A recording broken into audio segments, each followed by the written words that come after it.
beautiful morning in Jasper County, and I'm happy to see all of you. We're here this morning for a workshop, and we want to welcome everybody to Jasper County, not just on this occasion, but on any occasion. You're always welcome to Jasper.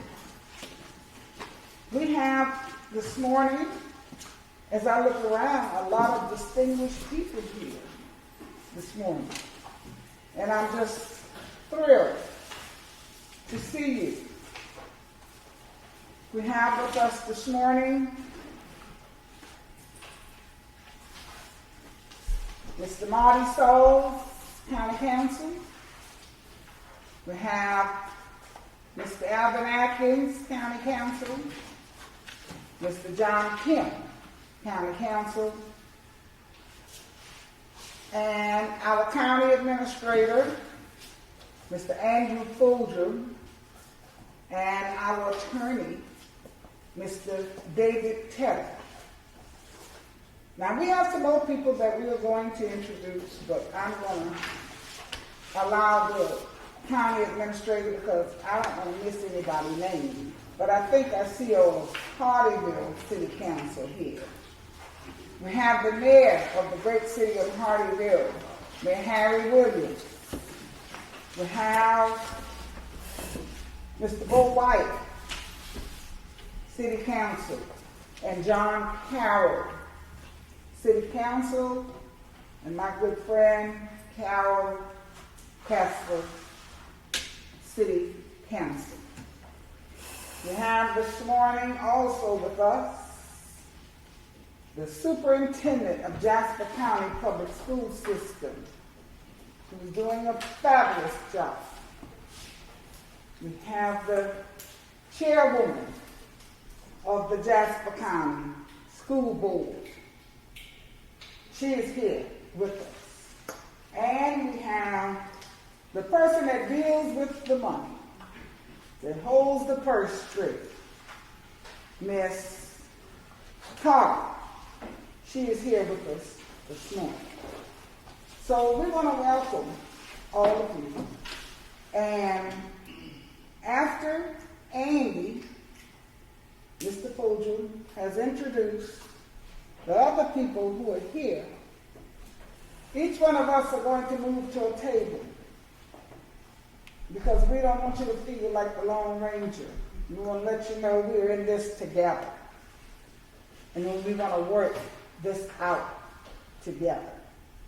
So at this time, I'm going to turn it over to the administrator, Mr. Folger. Madam Chair, members of council, excuse my back just real quickly. Logistically, that's what we're going to do. I think the chairwoman's going to call the meeting to order officially, right? Right. And then we're going to get up and we're going to join you all.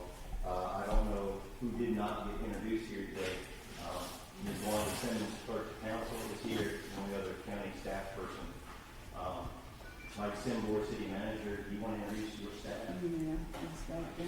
Yeah, I think that'd be good for everybody, so everyone knows who you are. All right, wonderful.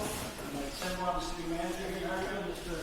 Neil Parsons, the administrative service director, Mr. Matt Davis, the deputy city manager, and of course, Miss Mays, Green Mays, our city attorney. Thank you. We have James Glass of Southern Carolina Alliance here, but we also have Sandy Steele. I think she's going to do the speaking part today. You all know Sandy, you're all comfortable with her. We have two guests that you haven't met yet, but you'll be comfortable with them by the end of this time period. We've got 2 hours slated for this, so we hope to have a really good discussion today. No pressure, no decisions, no asking the council to make any decisions today. We have hired, the county has hired Parker Public Law Firm to help us with looking at potential economic development policies and strategies. And they've been doing a great job over the last, how long has it been, a month or so? Yeah. Feels like a year. Feels like a year. All right, so that is the nature of Ray Jones. Ray Jones here has been a Parker Public. I looked at his LinkedIn page, 22 years, is that accurate? Right? Okay. I met Ray in 2004, and Ray actually represented Coastal Carolina Hospital on their FILO in the city of Hardyville, which was, I guess, 3 FILOs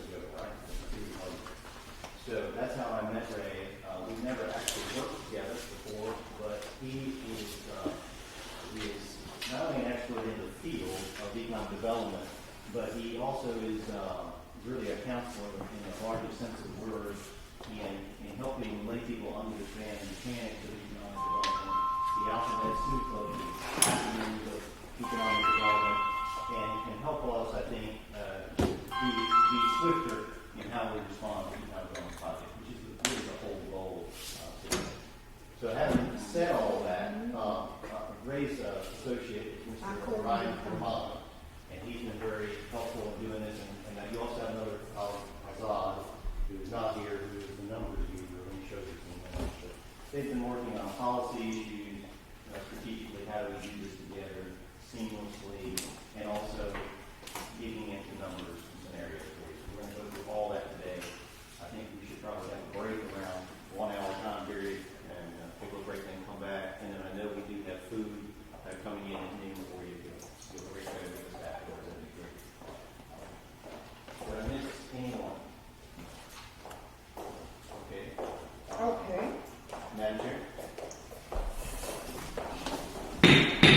At this time, we're going to call this workshop to order. I'm going to ask the clerk, Wanda Simmons, to give us the compliance with the Freedom of Information. Yes, ma'am. Notice of all meetings and publications have been made and posted in the appropriate places for all parties wishing to review. Thank you. At this time, I'm going to ask the mayor of Hardyville to give us the invocation.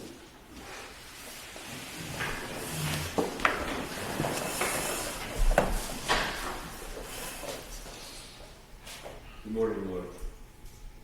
Please look upon us, this group that have come together to be in harmony and to look forward to the future, a future that's better for everyone. And we hope you'll bless our proceedings and guide us in your counsel. Amen. Amen. So we've already had introduced our guests, so we're going to move on to our table. We're going to move on and then the Pledge of Allegiance. Let's do the Pledge of Allegiance. That's it somewhere. I pledge allegiance to the flag of the United States of America and to the republic for which it stands, one nation, under God, indivisible, with liberty and justice for all.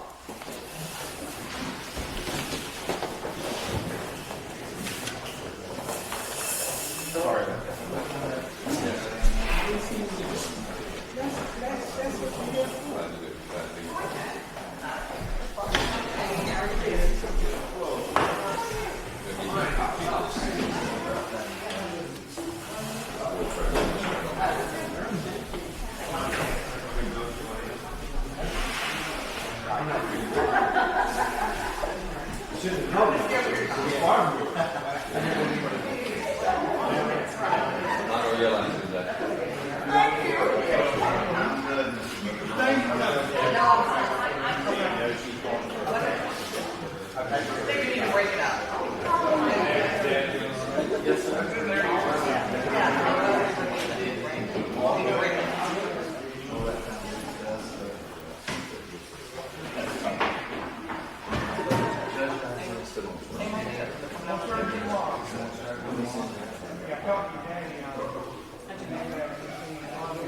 So it's a blessed relief from COVID, and opportunities are here for us. So we're very excited to be able to bring you, I'm not going to bore you with stats because who wants to start that 10 minutes, right?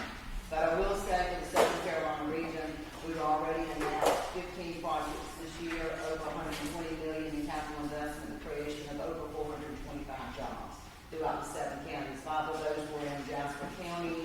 Very exciting what's going on in the Riverport. Both building 1 and 3 are filled. Building 2 and 4 are coming out of the ground and already have suitors for those. So lots of opportunities abounding everywhere.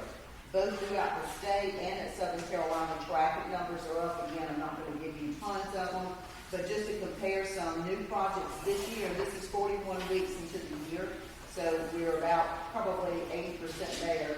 112 new projects for the 7-county region, compared to 71 last year and 79 in 2019, which was a stellar year.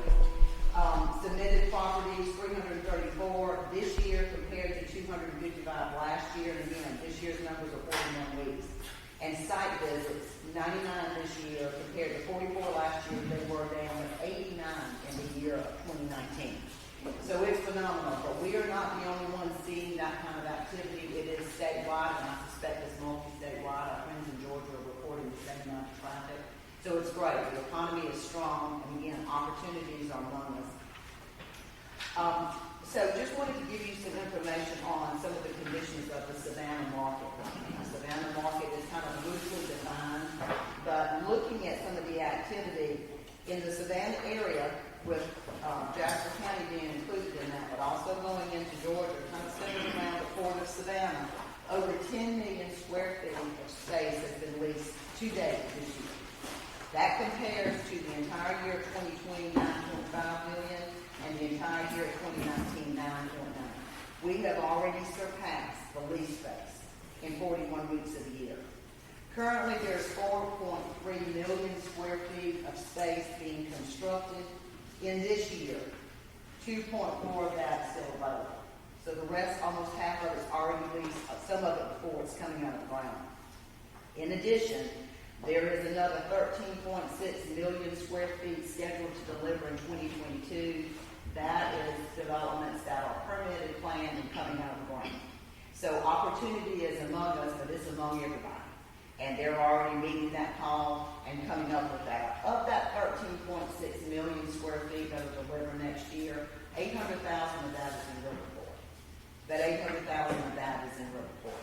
So again, our neighbors are seeing the same economic conditions. They've organized themselves. They've got developments and square footage coming out of the ground. They've got their processes and their reputation in place.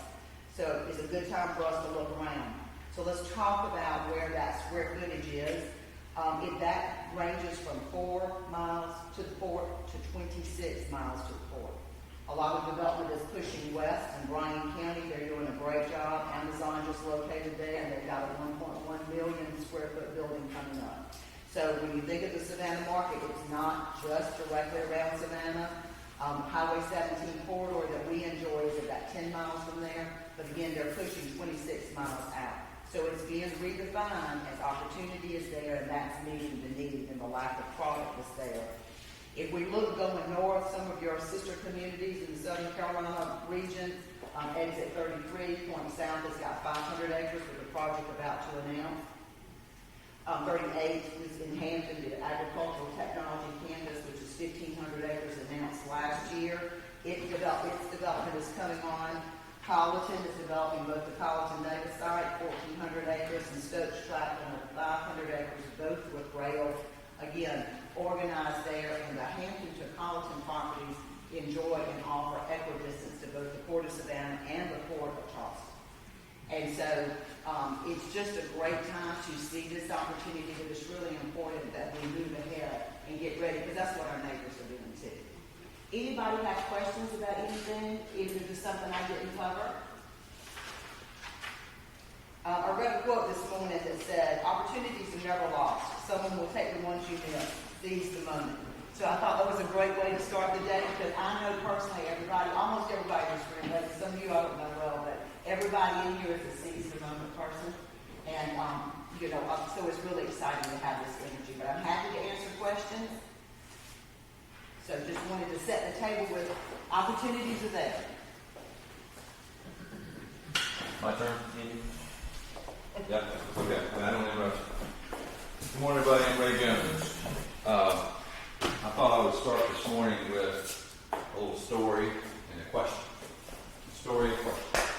So here's my story. So I have 3 children, twins, 21-year-old boy and girl, and then I have a 16-year-old son as well. And so my 21-year-old son is in college out in Colorado.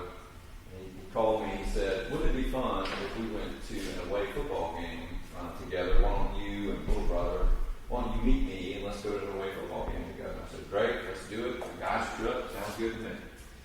So little brother Ellis and me met older brother Graham in Boise, Idaho on Friday night this past week.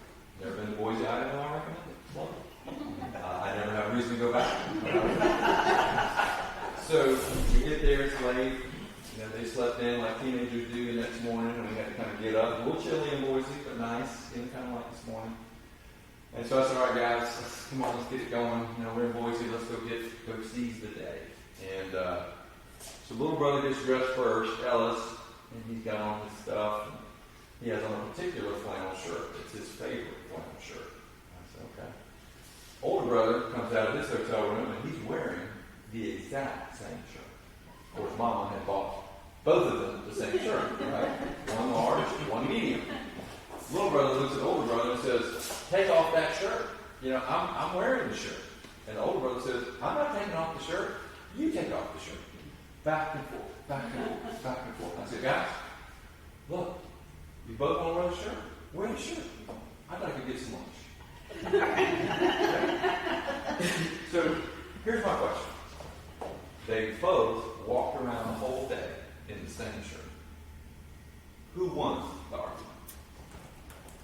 He did. Did little brother win or did big brother win? Neither one of them won. In fact, they both looked silly the whole day walking next to each other. How would they watch people look at them and go, but, you know, in their minds, you know, they didn't back down. They won. So, in some respects, that story and that question illustrates this whole concept of regional cooperation and economic development. You know, you never want to have a situation where everybody says, I think I won, but ultimately you lose because you're not seeing the bigger picture. My experience in this game, I call it a game because it's a very competitive thing. And some of what Sandy is talking about is, to me, the essence of what's going on, right? Because not only are we competing with our neighbors to the south, you know, everybody can like team up against Georgia because it's Georgia. But of course, we're competing against neighboring counties too. That's just the nature of the beast. So the people that are all around us, they're our competitors too. And you know, somebody asked me about 5 years ago. You know, they said, "You've been doing this for a while. Where do you see like our next big thing?" You know, we had the upstate of South Carolina. That was our thing in the '80s, and then we've seen all sorts of development down along the coast and around Charleston. You know, think about Boeing and Volvo, and now think about BMW and all that stuff. What's next? And I said, well, I think it's pretty obvious what's next, right, Danny? It's the I-95 corridor. I mean, that's what's next. And in particular, if you look at Jasper County, where it is, it's poised for development. So I thought that for years. And I don't live here. I don't read your newspapers. I don't claim any. I don't have loyalties to anybody in particular. But it's just a natural place because of where it is, because of the coming port, and because of the development of our state.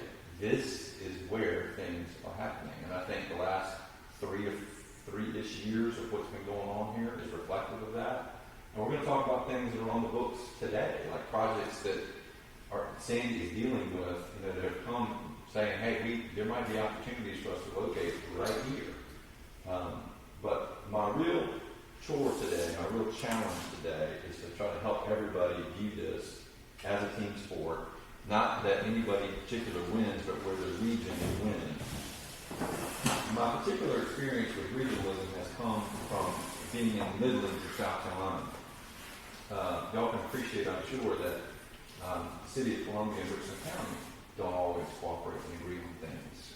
And for a long time, there was a big, real barrier to getting projects that were coming into the county and were also located in the city. The barrier was that the city was also the utility provider. I mean, I know that that's not necessarily what we've got here. But for a long time, every project that came, we ended up having a long, drawn-out conversation about what was going to happen with utility rates, or whether or not there was going to be an annexation, or whether or not, the company would in fact deal with the fact that there was a lot of dysfunction going on between Richland County and the city of Columbia. And finally, that kind of turned. And so if you look over the last 4 years, last year, for instance, Sandy, where was the largest economic development announcement in the state? Sadly, not here. Where was it? Sadly, it was in Columbia, in Richland County. It was in Columbia, in Richland County. It was both. And the reason White Claw, that's a big seltzer maker, the reason they ended up going there is because the city and the county cooperated beautifully with somebody who was, guess what, a huge utility user. So they found a way to work through it and so ended up winning a huge project. There's some other ones that have come in as well. Candidly, that I don't think they could have gotten 10 years ago. I just don't think they could have cooperated at the necessary level. And so when I say necessary level, like, what am I even talking about? Like, what are the rules of this game that Sandy and Danny and all of you I know have had a role in playing? What are the rules? Well, here's what I think the rules are. You're not going to ever win unless you're nimble, meaning you can move quickly. You've got to be responsive, because you're always competing against other communities. And then you have to be competitive. And competitive, what I mean by that is, when a company is looking at our region, okay, and for that matter, when an international company is even looking at the United States, they look at a map. Like I've had this happen to me. So I've been to Germany. I've met with some companies that like to come over here and look, and they'll say, "Where are you from?" And I'll say, "Let me show you on a map." And I go to show them South Carolina, and they say, "Oh, you're from Carolina." They don't even differentiate between North and South Carolina. It's all just Carolina. It's all one place. And it's the same thing when somebody looks here. They're saying, "I like where this is off I-95." They don't process whether they're in one city's jurisdiction or another, or which county they're in, or who provides utilities. Like, to them, it's just here. It's one place. They don't even recognize that there's multiple jurisdictions and multiple people that have to sort of get involved. And so and likewise, when companies come here from overseas, they'll ask, "Well, why am I talking to the state? Why am I talking to the utility provider? Why am I talking to all these people? Isn't it just one thing?" And the answer always is, "Well, no, it's not one thing. That's not how it works here. Everybody has a role to play." Now, that role is important, and some of this y'all may already know, okay? I'm getting ready to go deep into the weeds of the sentence, so for those of you who have an appetite for that, it's coming, okay? Trust me.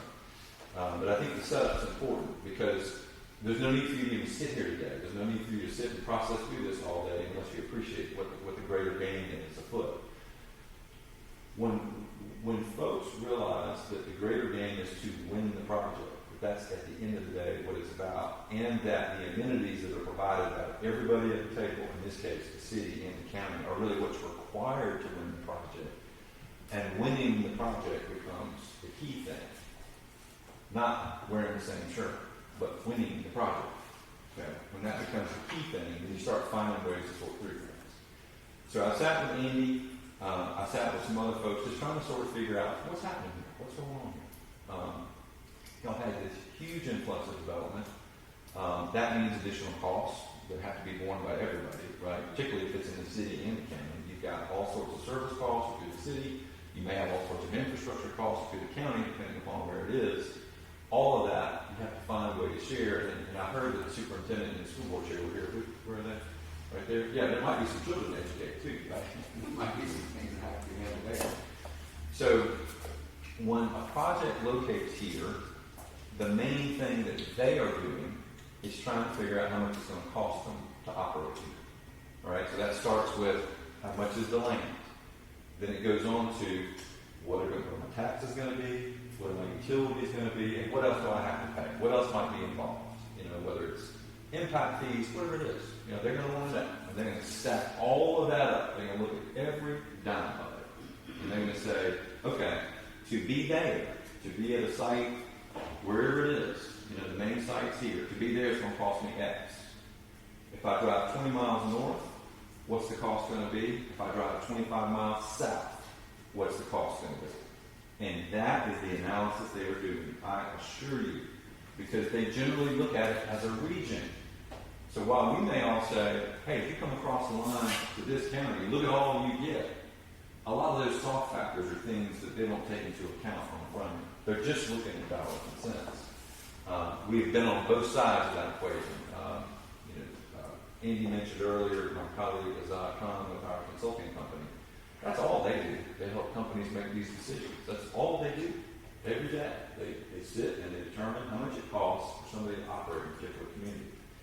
On the other hand, our governmental clients, like the county in this case, all they do is try to figure out, how do I be competitive? What can I do to make my process better? How can I stay in the game so that I don't get cut from the list because I couldn't be responsive, or I couldn't be nimble, or I couldn't be competitive. So counties are all about cost. The companies are all about cost. The governments are all about being competitive. And that's really that's the perspective I want to bring to that. Okay? Any questions about any of that? And if you don't believe it, I'll show you pictures later of my sons in the same shirt. That's not none of that's made up. Their mom was horrified. It was my fault. That's even better. It's my fault that they're both wearing the same shirt. So that's how that went. Okay. Let me talk just about the basics of the real kinds of incentives that companies are looking for when they come. And by the way, like in my mind, I'm sort of lumping, when I say company, I'm lumping a lot of things together. Okay, I'm lumping in folks that want to come here and establish their own operations. So it could be your company coming to open something right here. I'm also lumping in developers. Developers are people that come and say, I'm going to build something so that a company will come. Because even if, and this is, by the way, when I'm getting to the thought I'm getting ready to share is not original. You can ask the outgoing Secretary Bobby Hitt, you could ask Dan, you could ask anybody. The biggest issue that South Carolina has is product. Okay? Product in the economic development game is sites and buildings. Okay? That's the biggest issue we have. So if a developer shows up and says, hey, we'd love to give you some product, generally that's a good thing, because if they will build a good building on a good site, normally somebody will show up and lease it and create jobs and start paying property taxes.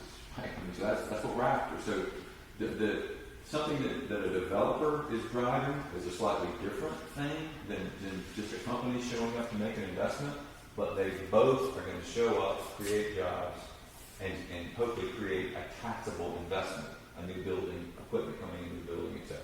Okay? So, but they don't want to pay full freight on that investment. Okay? They don't want to pay the normal level of taxes. So the next part of the game is, well, how much incentives do we have to give them? The way the state statutes are set up, for the most part, they give the power to reduce property taxes to counties. Okay? In other words, it's all about whether the county will entertain a development incentive.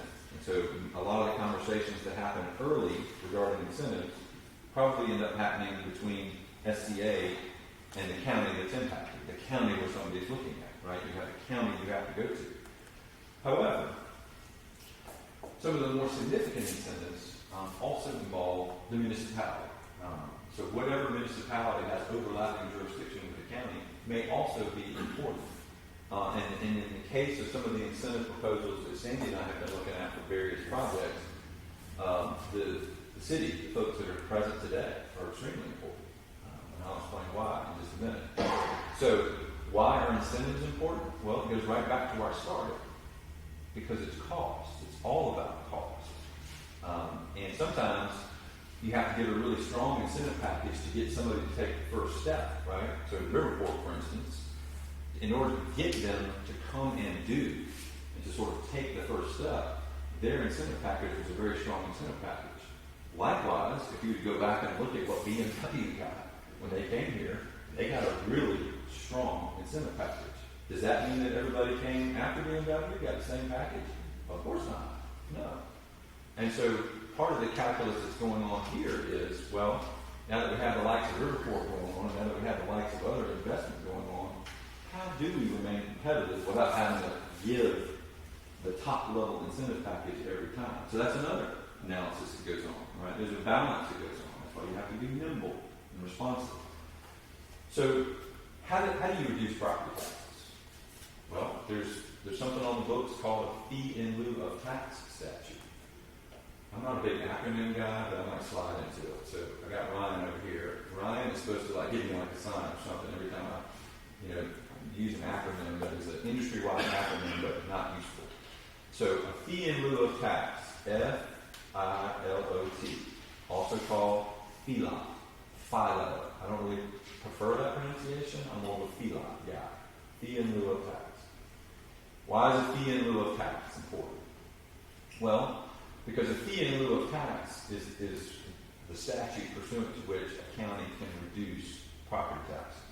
Okay? The property tax equation in South Carolina, thankfully, is a pretty simple equation. A times B times C. A, what's the value of the property? Okay? If it's a fee in lieu property, there might be certain rules about it, but A times B times C. I'm not educators over here, they're writing it down. A times B times C. So A is value, B is millage rate, okay? B is your assessment rate. C is millage rate. A value, B assessment rate, C millage rate. Got it? A value, B assessment rate, C millage rate.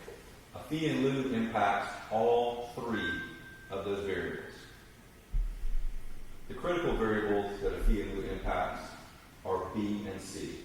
A fee in lieu, depending upon the kind of property it is, may reduce the assessment rate, so automatically going to reduce the tax load, and a fee in lieu may also lock the millage rate. What happens to the millage rate over time in most communities? Goes up. In most communities, I realize this one might be kind of special. In most communities, the millage rate is on an upward slope. It goes up all the time. Some communities have figured out ways to actually reduce property taxes because they've been so successful. That's unusual in South Carolina, right? Over time, millage rates go up. So the potential of locking the millage rate, locking today's rate for 30 years for somebody is very attractive. The potential of reducing the rate at which the property is assessed is also very attractive. So I gave you some examples earlier about the kind of people that might come here. Under state law, how a project is assessed is established by statute. If you're a manufacturer, your property is assessed at 10.5%. So it has value, you multiply it times 10.5%, and you multiply it by the millage, that gives you what they owe. Well, under a fee and lieu scenario, you can reduce the 10.5 down to 6%. So that's a 42.5% reduction. Pretty critical. If you have somebody who's just distributing, they're already at 6%. But they might really like the fact that there's a lot millage. Okay, so fee and lieu impacts the property tax equation, and it specifically impacts the assessment rate, and specifically may impact the millage. Everybody with me? Okay. Fee and lieu, FILA, all the same. Now, there's another critical incentive that comes in on top of fee in lieu of tax deals. It's called any number of things. I'm going to give you 3 names for the same thing. You ready? Infrastructure credit, special source revenue credit, or just credit. Credit. All the same thing. All the same thing. So back to my equation. So A times B times C gives you a number. Okay? If we've got a fee and lieu, we've probably done something with B and C. We probably reduced B, probably locked C. So now I've got a number over here. Well, somebody says, I can still do better in Georgia. And they probably can. We have relatively high property taxes as a state. That's been established, really can't be argued with. So then they'll say, well, I need a further reduction. And you say, well, how do I do that? Give me a credit. That's what the company's going to ask for. They're just going to say, give me a credit. Well, what does that mean exactly? All that means is that they want another percentage reduction from whatever A times B times C yields. So if A times B times C for a normal tax deal equaled $150, but then for a fee in lieu, A times B times C equals about $110. They might say to you, I don't want to pay any more than $70. So what are your options? How do you get them from $110 to $70? Give them a credit. So the credit is also provided by statute. And the interesting thing about the credit is the county is allowed to give it, but the overall value of the credit to somebody depends on regional cooperation. Here's why. So y'all know about millage rates, right? So here before us are represented 3 different millage levying entities. The county has its millage, the city has its millage, the school district has its millage, right? Okay. So under one scenario, if somebody says, I want a credit, and I want to get from $110 to $70, the county can look at them and say, well, all I can do is give you a credit against my share. By itself, all the county can do is give a credit against its share. However, and that may not be enough, right? The county doesn't want to give up all its taxes. It may not be enough to get it from $110 to $70. Candidly, the county levies what? About 30% of the total millage? Something like that? School districts, and not fussing anybody, school districts are only between 40 and 50% of the total millage. Cities, somewhere between 20 and 30% of the total millage. That's the way it is around the whole state. Probably the same here. Right? Okay. So if somebody says, well, no. Like, no, I need that whole savings. I got to get from $110 down to $70. And the county says, well, I can't do that on my own. Well, the company's going to say, well, then do whatever you got to do to do it. And that's where this concept of a multi-county park comes in. Multi-county park, also called MCIP. Where does the I come from? Well, in the statute, it calls it a multi-county business or industrial park. That's just a mouthful. So we just all say multi-county park. All right? Is a multi-county park a physical place? No, not really. Might be. But a multi-county park doesn't have to have a sign out front. It's a legal construct. Right? I mean, I can fit all of you together in a multi-county park if somebody will just approve it. There's a couple of rules about multi-county parks. Counties form them. And they have to be contiguous counties. It didn't used to be that way, but now it is. So they've got to be contiguous counties. And they're supposed to share revenue. So Jasper County has a relationship where it keeps 99% of all the property taxes paid in a multi-county park and ships 1% off to who's your partner county? Beaufort. Okay. But here's what's really interesting. About 15 years ago, the statute was changed. The multi-county park statute was changed. And it said, if property is also located in a municipality, the municipality has to consent to the property being put into a multi-county park. Maybe that's reflective of the municipal association lobby. Don't know. School districts are not given the same power to consent. Don't hate. That's just a fact. But what happens in order to get from 110 to 70, if you want to have the ability to manipulate all of the taxes, you have to put it into a multi-county park. If it's also in the city has to consent. But once that's done, once it goes from being just normal to magically being in a multi-county park, which is just a legal designation, it's not a physical place. It might be a physical place, but it doesn't have to be. It's literally two counties saying, I'm going to put this table and that table in the multi-county park. Agreed? Yes, agreed. They're in the park. What that does is it changes the nature of the taxpayers in that park. We have a Supreme Court case. We have very few Supreme Court cases, but we got one in South Carolina that recognizes that when things are put into a multi-county park, the things they are paying are not property taxes anymore. They're fees. Let me stop here real quick because this confuses a ton of people. This whole, remember the A times B times C I went through and talked about how fee and lieu can deal with B and C? Remember we talked about that? Okay, that's a negotiated fee and lieu. When you manipulate B and C in that equation, you're doing so pursuant to a statute that gives you the ability to do that. All right? A negotiated fee and lieu typically yields a lower tax payment. When you go into a multi-county park, you become a statutory fee and lieu. You're just paying something that's been redesignated, recharacterized as a fee, not property taxes. Why is that important? It's important because if everybody that's supposed to consent consents, then you can get somebody from 110 down to 70. because if it's in a multi-county park, the county, by statute, has the power to reduce all of the taxes using a credit, even if it's not their millage. If it's in the city has to consent. We know it's in the school district, and the school district does not have the same power to consent, not by statute.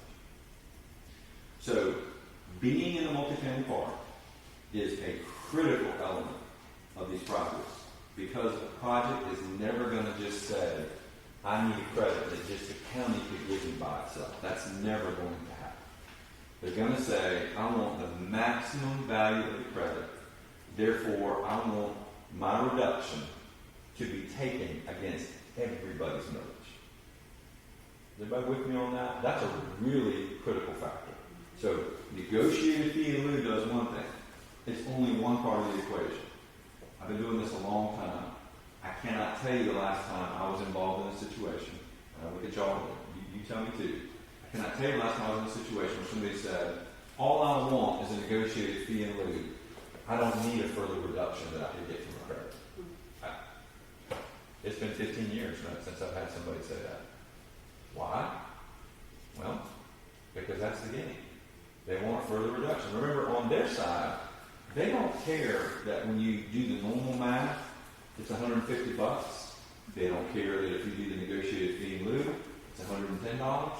What they care about is, if I go to Georgia, it's going to cost me $68 a year, and I need you to get there. And I'm looking at you because that's the conversation that gets had, right? I mean, it's just like that. For them, it's a numbers game. They don't appreciate that there's a community behind this, and they don't appreciate that we have to all cooperate to even put something in a multi-county park. They don't appreciate that if they bring in a bunch of new students, we've got to make sure that there's sufficient money there so that the schools get their share. They don't appreciate that if it's in the city's going to take on more expenditures. They don't appreciate that if it's in the county and they've asked us for a road too, then we got to pay for that. It's just not part of their calculus. They just want to make sure that they pay $70. Okay. Any questions about any of that? Because I just want to make sure we're all clear on what the game is and what the tools are. So the game is to be competitive. Now, are there certain deals that shouldn't get done? In other words, are there deals that are too rich? Well, part of what many communities do, and I'm looking at y'all because I think y'all, the folks that would do this, is you do a cost-benefit analysis, right? You determine whether or not whatever somebody's bringing to the table is worth it. Is it worth giving somebody the incentives they're asking for? So the check on that is a cost-benefit analysis. Cost-benefit analyses are required by statute, and most communities in South Carolina do them one way or another to make sure they're doing a fair deal. Now, you got to put that in context. If there was a cost-benefit analysis done on BMW's original investment, do you think we would come up positive or negative, Dan, on what we did? Usually no. Right, originally, right. Just what they said they were going to do, and what we put into it, we were upside down. But it was being done. And they've done, what, 10 times what they said they were going to do? Maybe 20 at this point? So sometimes that's what you might call a loss leader. Is that fair? Are there loss leaders in the economic development game where you're trying to establish yourself? Okay? Sometimes that happens.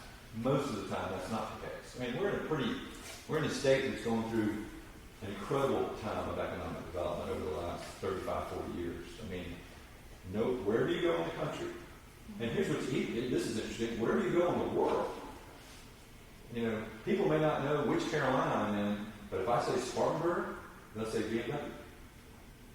Even though it's really outside of Spartanburg technically, but Germans, Austrians, Swiss, they know where Spartanburg is.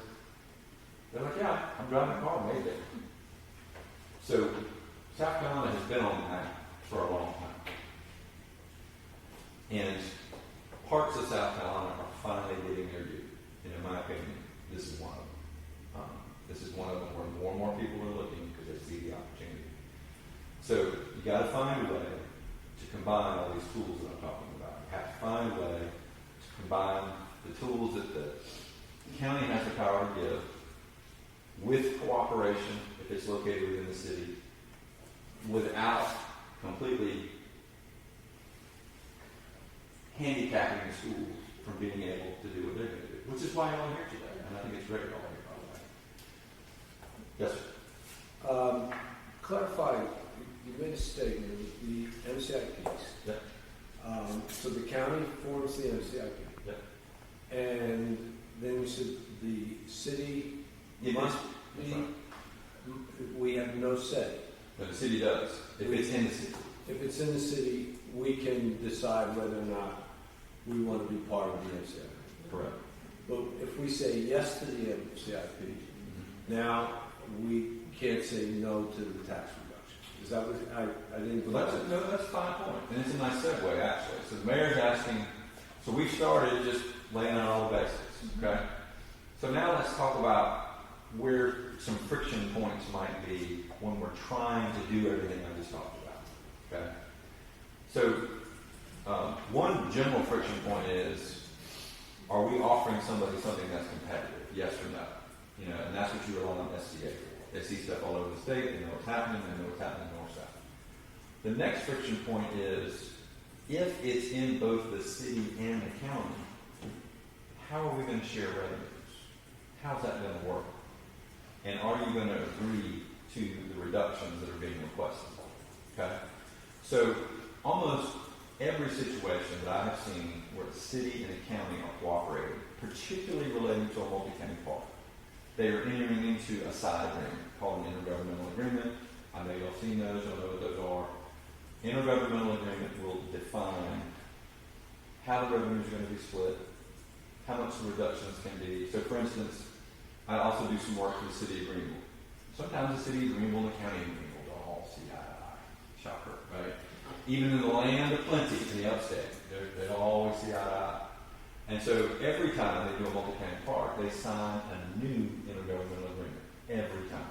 And I've said to the city attorney, is there a way for us just to have a standing agreement here? It would be a lot easier if we had a standing agreement so we didn't have to go through what I call brain damage every time. And the reality is, that's just not the way they want to do it. You'll hear from me later about my recommendations. My recommendations are that we think about a standing intergovernmental agreement that is workable between the city and the county if projects are looking in both places. I think it'd be helpful to you. It would help you to be nimble and responsive.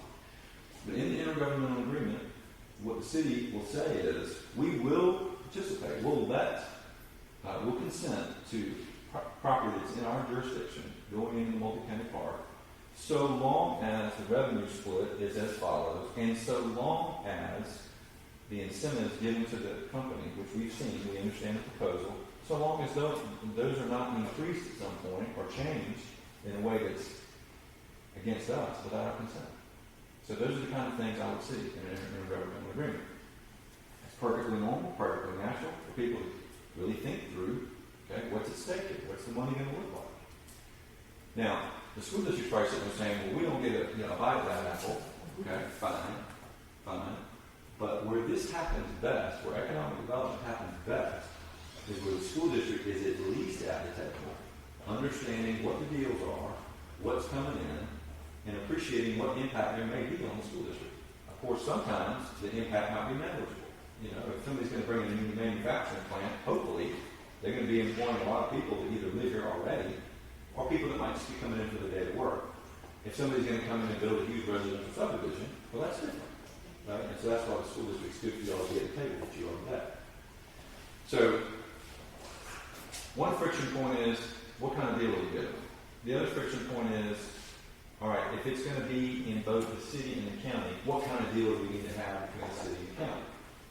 Well, let's step back for a minute. Let me make sure that everybody's tracking in terms of just dollars and cents.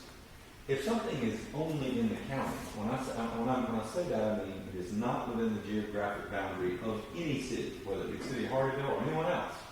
It's just the county, and in that case, the only folks that are taxing the property are going to be the county and the school district. Right? So that means the only millage applied to the property is those two entities. Okay, we'll go back to my equation. If property tax is an A times B times C equation, and C is the millage rate, and C only includes 2 of the 3 entities that are present today, or C doesn't include any municipality, then C will always be lower. Just by default, right? That's just how that is. And so if somebody is looking at overall cost, and this is a huge issue with the city of Columbia and Richland County right now. Huge. Just pull up Richland County tax rates. Go Google that just for fun. Okay? There's some really interesting op-eds. We got an election going on up there. It's a really good time from there. All 4 candidates have weighed in on tax rates up there. So if somebody is looking at the county and they look at a site that is only in the county, then when the incentive deal is done and you look at it, all you're dealing with is what's produced by A times B times C, where C only has 2 millage levy entities in it. So what that yields is a number. So let me go back to my original example. My A times B times C, I said it was $150. P and Lou took it to 110. They needed it 70. Well, if there's only 2 entities that are taxing it, A times B times C might normally just get you to 110. And if you do a fee and lieu, you might be down at 80. And if somebody only wants to pay 70, well then, if you have less millage, you have less of a gap to fill. Now, what's the challenge there? Well, the challenge is that some sites that are not located in the municipality don't have all the things that a big user would want, right? They don't have the amenities, they don't have the things that being in a city brings to you. In my case, being in the Midlands, you got to be in the city to get access to utilities, right? Unless you want to pay a much higher rate. Okay, so that's critical. Here, there are going to be similar pluses and minuses of being only in the county versus being in the city. But the millage, the math, you can't argue with the math. It is what it is. I'll go further to say that if a project comes in and locates just in the county and is only paying some portion of the county and school district millage, even if it's dropped down, their costs are going to be lower, even though the site may not be exactly what they want. If they're in any municipality, if they're in City of Hardyville, Town of Richland, wherever it is, and additional millage is put on, then the cost we start with will be higher, just because there's additional costs, additional millage. It's just the way it is.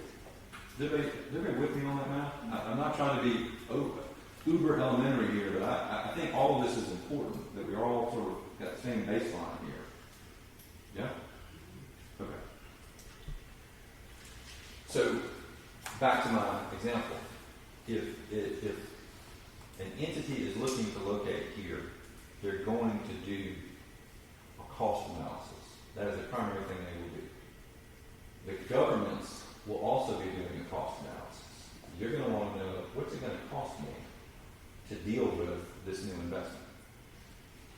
Some of the developer-driven investments, okay, are likely to attract entities that are going to come and employ hopefully existing citizens or folks that live within the vicinity or within the whole SCA area. You'll probably have a work drive time of anywhere from 60 minutes? Somebody drives 60 minutes for a job, right? So they could be in any of the SCA counties. So just because somebody new shows up doesn't mean there's necessarily new people in schools.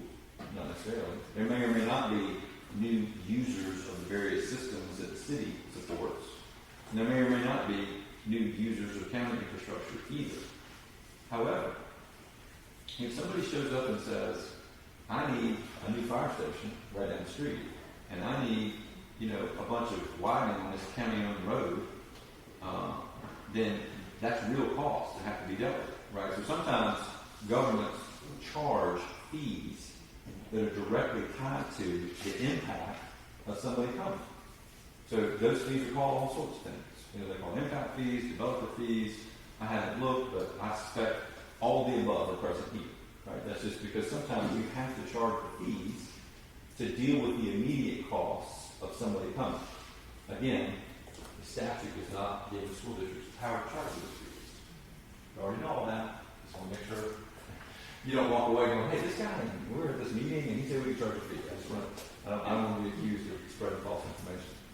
So the other thing, when somebody's looking at the cost of coming, they're going to look at what else they're going to pay over and above property taxes. We had and are having a huge row right now with Whiteclaw over their business license tax that they're going to pay to the city of Columbia. They don't like it, they're upset about it. I don't represent them, not my problem. But it's an issue. It's a huge issue. The city's like, well, here's what we do. That's the business license. And they're like, well, we wouldn't pay that anywhere else in the country. You know, so it's just the cost of doing business that they didn't account for. So when somebody looks here and if they see, okay, I'm going to pay property taxes, but then I also have to pay whatever it is I got to pay the county or whatever else it is I got to pay the city, I'm going to factor those into my cost as well. Sometimes I have had literally people say to me, you can slice it however you want, Ray. I don't care what you want to throw into the equation. I want to pay $70. And I'll say, well, come on, property taxes? Everything. So you add in the business license, you add in the impact fee for that, you add in the tax fee, all of it, $70. I'm like, wait a minute, I mean, we don't even charge half of that. Like, that's not even coming from us. You know? That's just part of doing business here. Doesn't matter. $70. So these folks are very sophisticated. So again, in our minds, you know, property taxes have one purpose. And then our impact fee has another purpose. And whatever other fees we might charge are specifically designed to deal with increased costs or increased operations or whatever it is relating to someone showing up. To them, it's all one big number.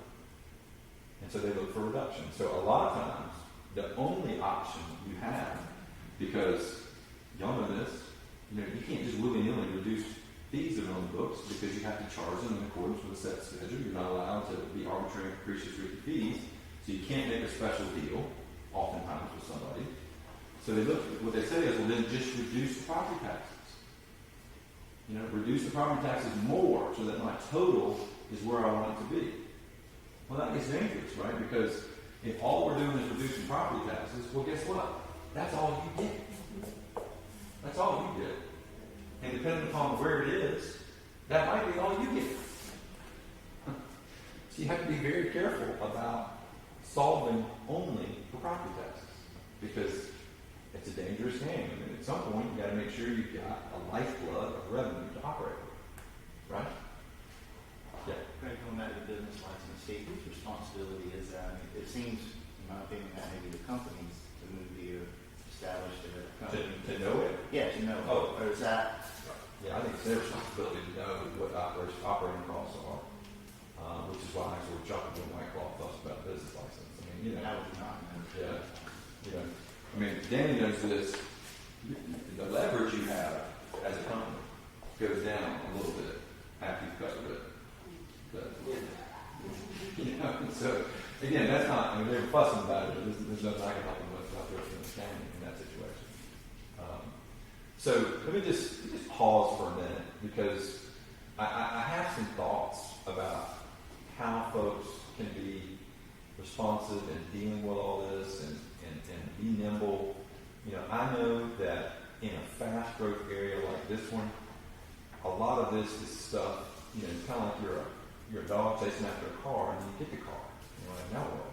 You know, I mean, here we are. We're in this great situation. I've been in meetings recently with mayor, the city manager, and county administrator, and others talking about all this other great stuff that might be happening down this way. I mean, the whole state is looking at this part of our state as a place to make investments. And those investments are going to be yielding opportunities. And the question is, how is it we're all going to go after the opportunities together? Any questions about any of that? And yet we're about, I think, at our break time. You want to pause for just a minute and then we'll pick up with maybe some ways to move forward? I think that's perfect. That'd be all right. And for those of you who are desperate for a PowerPoint, I'm sorry, I just couldn't. I just wanted to chat with y'all today. Hopefully that's okay. So you tell us if anyone crank back us 5 after 11. Let's go a full 10 minutes. All right, full 10 minutes. Okay. 11:15. Start back. Gonna arrive in about 35 minutes, so I want to make sure we're done by then.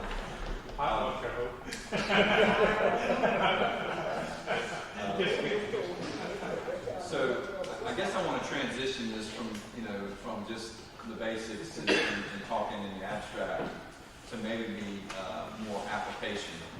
Sounds like I'm a pastor. I'm not trying to.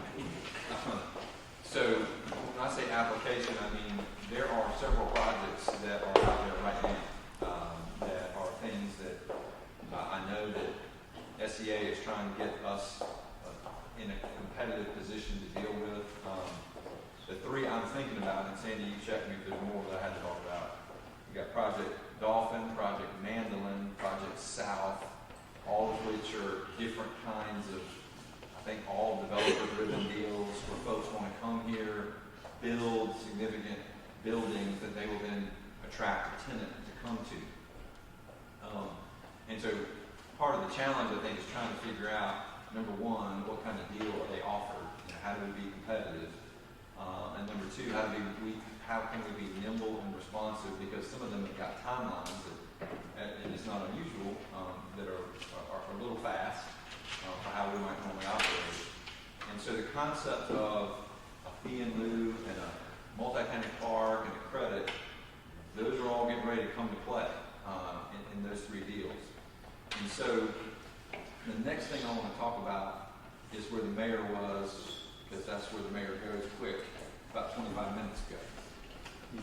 He's thinking about the split, and I am too, because the way communities share revenues, even though it seems to be sort of a back-end issue, it becomes a front-end issue, particularly if we have these projects, which I think, again, correct me, all of those projects would be county and city of Hardyville. We're looking at lands in the city of Hardyville. Okay, so all three of these projects would be projects that would require cooperation between the city and the county on the multi-county park.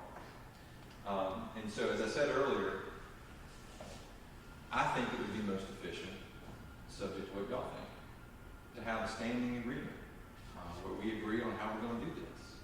I think there's some variables that are going to come into play on how we do a standing agreement and how we split revenues.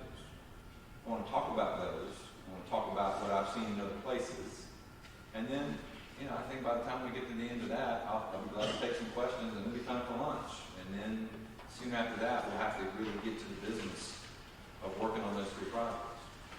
So, first of all, why have a standing agreement? Well, I'm not talking about a lifetime agreement. I'm suggesting that the city and the county might consider having a 5-year agreement, where they say, for the next 5 years, when we have projects that come in, we're going to work on a revenue split that is consistent among the projects. When I say consistent, typically this is what I see, okay, all over the state. I've talked to you about Greenville, talked about the Midlands. What I see is you have a big collection of revenue. So the property tax revenue, or the fee in lieu of tax revenue, is typically split in accordance with the millage. So, you think about the percentages of millage that everybody levies. Y'all can figure that out for yourself. With some adjustments. Okay, and the adjustments are important. I think there's two big adjusters. One is, does anybody have to put a bunch of money in up front? Okay, county or city. In other words, is somebody required to make a large investment in infrastructure? If so, that has to be taken into account in terms of how the revenues are split. In the case of the city may have more options than the county does, trying to figure out how to pay for those kind of things. Like you may, for instance, a lot of cities do a really nice job of charging development and impact fees. If you're able to do that, then you're able to pay for some of the infrastructure from your own development and impact fees. Counties often lag behind cities in how they pay for infrastructure. Sometimes their only option is property taxes. So to take you back to my Richland County example, the standing split between Richland County and the city is if the county has to put in significant infrastructure dollars, then the county gets repaid from the fee in lieu stream being paid by a new company. I'm not talking about building a road over here. I'm talking about building something that directly benefits the project that we're trying to attract. And in particular, likely something that they've asked for, like a road widening, a new turn lane, whatever it might be. So that typically is dealt with up front. normally repaid up front from the split. And then after that, it's pro rata. Now, when I say pro rata, I mean whatever is left to be split is then split in accordance with millage. What are the other factors that come into play? Well, property taxes, and we've talked about this a little bit, new property taxes tend to be the lifeblood of operations, certainly for the school district, certainly for the city, and for the county. If there are other operational dollars at play, no matter where they come from, those operational dollars that are earned from a new project also need to be taken into account. So again, it's different all across the state. Some folks do a great job of literally saying, when this kind of facility comes in, I look at the square footage, I figure out what impact that's going to have on my community, and I'm able to charge a fee to cover that cost of operating, the cost of providing police, fire, whatever it is. And sometimes that's on top of property taxes. Sometimes it's just I pay for property taxes because that's all I'm dealing with. Not every community has anything over and above property taxes. So I think it's important that operating dollars from both property taxes and fees are taken into account when we split. So I think that having a set split on a go-forward basis that allows for some adjustment if there are specific infrastructure costs, that allows for some adjustment if there are other sources of operating dollars, that is what's going to be necessary to be able to be nimble, be able to be competitive, at least on these 3 projects, and there may be more coming. I have no idea. I just wait for y'all to call me. All of these projects that I'm aware of have asked for a fee in lieu, right? The first one we talked about. They are all asking, but have not yet received feedback on a credit, right? So they all want a credit, as I told you they would. And that means that we're all going to have to cooperate to be able to give them what they want. And if we can't agree on the terms that we put something into a multi-county park, then we can't give them the credit that they're asking for. Which is why I think it's in the interest of the parties to agree up front on the split. Danny, you and I have been working in other parts of the state for years. We have been through some bruising conversations with multiple parties about splits. But we got through them, and we've seen them come to fruition. Do you want to share any commentary on that? Well, we had 2 deaths during this time too. A town mayor and a county councilman had a duel and fought it out, and we solved that problem. But I'll be honest, it's been a hard thing to do. If you go back to the 4 counties of Allendale, Barnwell, and Hampton, and Bamberg, they have a multi-county park arrangement now. It's a 70-10-10-10 split. It took us 5 years to get that worked out. And they're all multi-county. If somebody locates in Barnwell County, those 4 counties share. It doesn't matter where they're located. It's just a format that's in place that they agreed to 5 years ago. Well, more than that now. It was 10 years ago. Right. And it was based on you will get a percentage of whatever tax revenue we were able to negotiate and finalize with. Their agreement with the towns, and we have 3 towns that are involved, the town gets whatever millage rate is set. There's and as you said a while ago, everybody goes up every year in millage. But the millage rate was set by the town, and the town is accepting of that formula because they get their fee out of that millage rate. In this case, I think y'all have had different discussions, and that's where we need to figure out today what we go off of this. And the big one right now, and I'm not taking away from the other projects, but Project South is the one that we're fighting the timetable with now to get finished. And that's the one that's proposing to buy the Sherwood tract, 800 acres, invest $200 million and create 550 jobs that we got to finish quick. So I guess that's what you're asking me to say. Yeah. I mean, because I don't want folks to think that this isn't something that we hadn't dealt with all over the place. It's a very common issue. Yes. Mayor. Mary, you said something that I just picking up on it. Does it make sense, according to what you said, that as we develop a strategy for the split, that actual cost be considered? In other words, are you saying, because you said, well, you look at what you have to pay up front. So when we come up with a split, does it make sense that we, rather than say, well, we need some of this and we need some, to actually say, here's what our costs are going to be as a result of this development, city, county, school, and take that into consideration as we develop the split? I think all of that's on the table with the caveat that there's direct costs and there's indirect costs. So, like if you're providing fire, police, et cetera, then you're going to have a sense of what new direct costs are of something that shows up. But not all the property taxes that will come in will necessarily go to direct costs. Hopefully they'll be able to go to reinvestment.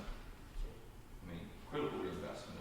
I don't think anybody here would disagree that if we got into a situation where we had a new big property taxpayer come in and all of our costs were covered and then there was some extra that we could then turn around and reinvest, that would be a bad thing, right? So when I'm thinking about how to split, I'm thinking about all the revenues that are available, what are the direct costs, what are the indirect costs, and it's really important to have that information up front, because the only way you can be fair about the split is to know that information, right? I don't think anybody wants to put somebody in a position where they've taken an unfair split and borne a cost unfairly when had everybody known what was what.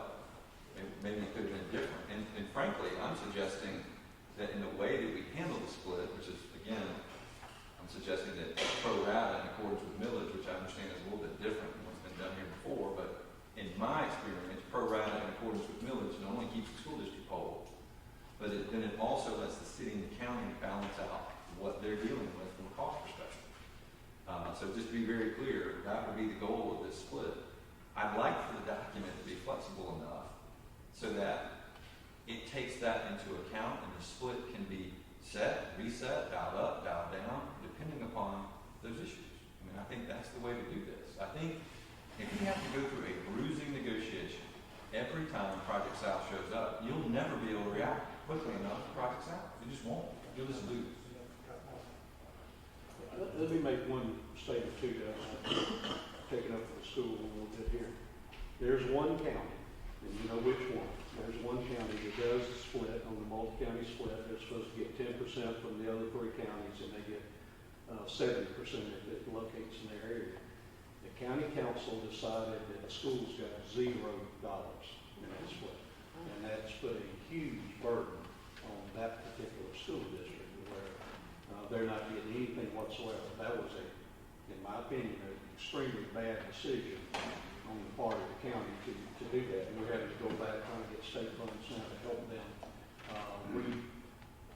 modify their school system today just in bricks and mortar. So for God's sakes, I know y'all not considering anything like that. Please don't. Never. Don't worry.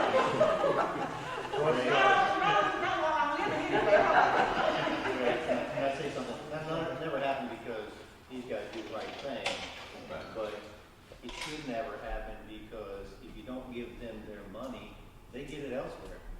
They raise their millage. They do 1% sales taxes all day long, and they inevitably will make you uncompetitive. Does that make sense? So include them in the beginning.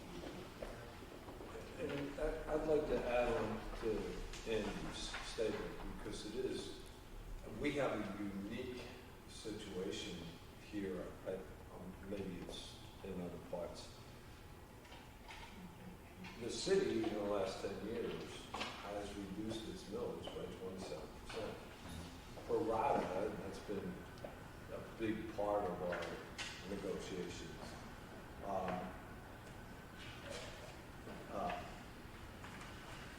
In essence, penalizes us for reducing taxes. One of the reasons why we reduce taxes is to make our region more competitive to projects, because we've heard it hundreds of times. Our taxes are very high. So, we as a city adopted the position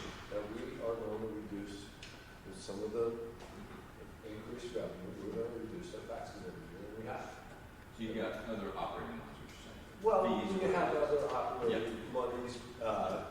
We have all the population growth in the county has been in the city. You know, so we have all those additional tax revenues. You have a lot of building, you have building fees, but you know, they're one-time fees. So that's why I was questioning. You know, we can talk subjectively all day long, but if we, as we come to this conversation about splits, pro rata really may not be the prime consideration as much as the actual cost. If we all come together and the school says, as a result, I'm gonna need $10 million for a school, and the county says, I need $10 million for a new detention center, and the city says, okay, I have to hire 3 policemen, but that's just not a one-time thing like a building fee. Those 3 policemen have to get paid every year, Right. you know. So but at least there's fact. There's a factual base to start the conversation. So my question was, does that make any sense? Well, and hopefully my answer was, it does. And I think that you should have the ability to dial the distribution or the split to deal with some of these variables. Now, you know, if it's enough money to build a new school, well, maybe that's, you know, ensuring that if the school district, in fact, has a project that doesn't really increase the student population, but they are starting to receive now new property taxes, that they perhaps then they can take those and set them aside for a capital project, things like that. So this is truly a rising tide floats all boats situation. If there's more assessed value in this county, it benefits everybody. It benefits county, all the cities, not just the city of Hartsville, and the school district. The more valuable the property is in this county, the better. For all the reasons you already know. Yes, sir. Are we talking about split on the philo or split over the whole? Because what happens is, at least the one way, in my limited time here, is when you develop and you do the split, there's a split and I'm not sure of the split and all that, you're before me. They're saying that we need courthouse, we need sheriff, we need stuff that population growth is it's not in the county, but it's in the city. But we have to do surrogate, the probate judge and all this stuff goes on. So when you do the split, and then you say, okay, we can negotiate. Well, we're talking about negotiation of just a tax. It's a bigger thing. So if you do it, if you have these like little dials and all that, you're saying, it's just the same as not having a standard agreement, because it's always going to be that dollar amount that gets involved as the overall. You know, we get the city gets development fees. They need it because they need a new firehouse, they need more police, or they need something. Oh, we also, the county, as a county, the courthouse is going to start going, the school needs to be upgraded. Right now, we've been pretty comfortable, but now it's getting to the point where it's getting weak. You know, we need to be more progressive and plan for the future. I don't disagree with any of that. Let me be clear what I'm saying. I think the split needs to be a manageable split and should default to pro rata with appropriate adjustments, and that can be built into an agreement. If the split is something to be fully negotiated every time we have a Project South or Project Mandolin or Project Dalton, then you're putting yourself at a competitive disadvantage. We're in that way now. That's in my mind. And again, from a pure community standpoint, trying to figure out, and that's what I'm saying, I'm not suggesting you're signing a lifetime agreement. You don't like 5 years, make it 3 years. Have a 3-year arrangement where you work cooperatively on a split. Assess it in 3 years. And say, you know what? We feel like this got dialed wrong or this is dialed wrong. But whatever money you receive, the school district will manage their money. And the county will manage its money. And the city will manage its money. You all, I mean, y'all the elected officials, you'll make, and the folks that are running things, you'll make the determination what you need to do with the money. I mean, if you decide you need to build something, do something, then that's what the money's there for. Ray, just for clarification, when we're talking about cost, we're talking about a specific fee load, so it's for the project, but the only cost we're talking about factoring in are costs specific to that project, right? Not the general cost of, which your millage covers, like courthouses and probate judge, and we're just talking about cost, we're adjusting it by cost for that project? That's a fair Trying to point. understand. That's a fair point. So, I'll tell you how I do it, and I may or may not be in the majority of the room. I think we need to talk about direct costs associated with a project. So, if the project forces me, if somebody says, I can't locate here unless I have a fire protection rating of such, and it's got to have a fire station with this many trucks within half a mile. And they look at Mike and say, you say, how much is that? Like, $2 million, whatever it is. Okay. $3 million, whatever it is. And then they look at Andy and say, Andy, this road out front is crap. Like, I gotta have a way for cars to stack up, I gotta have all this. And Andy says, okay, I know what that costs. That's a direct cost. Now, the indirect cost of, whoever's patrolling that road, because there's a new facility out there, because now we're using more gas. I'm not suggesting we go down to that variable because we'll never get to the end of the street. And that's what the regular millage covers, is Well, that that's what I'm suggesting. foundational system. So what I'm suggesting is to make sure that the upfront costs can be covered. And in the case, and again, everybody's got different tools in their toolbox. If the school wants to build a new school, they only got one way to do that. They have to do a bond referendum. I mean, they can set money aside, but it's going to be like putting money in a piggyback. It's going to take a long time to get enough money to get a build school. If the county wants to do road work, it's got really, a couple ways to pay for it. And Mike and I sat down. I don't know how many different ways the city can pay for a fire station. Y'all may have other tools in the toolbox. I don't know. All that needs to be taken into account in terms of how the splits work. Is it important, Ray, for us to know fees in general, what fees the municipality has, as related to a revenue split? Well, I mean, it's important only in the sense of trying to figure out what those fees pay for. Right. Shouldn't the fees be directly related to the project? Or does that not have to be that way? Again, I don't know how the cities or any municipality in Jasper County's fees work. I will tell you my general experience is there are two kinds of fees. One is for direct costs associated with the project. I call that an impact fee. I don't know what y'all call it. Okay. Impact, a direct impact. But then sometimes, if you look around the state, what's going on right now, you're right, property taxes, property taxes are things that folks get very animated about. So I've got clients, I have municipality clients that support almost all their operations from hospitality and accommodations taxes because they're in a tourism-related area. I have other clients that charge other kinds of fee, a fire fee, a road fee, name it, to help pay for the operations of the government for all, not just relating to a specific industrial project. So to me, those are two different things.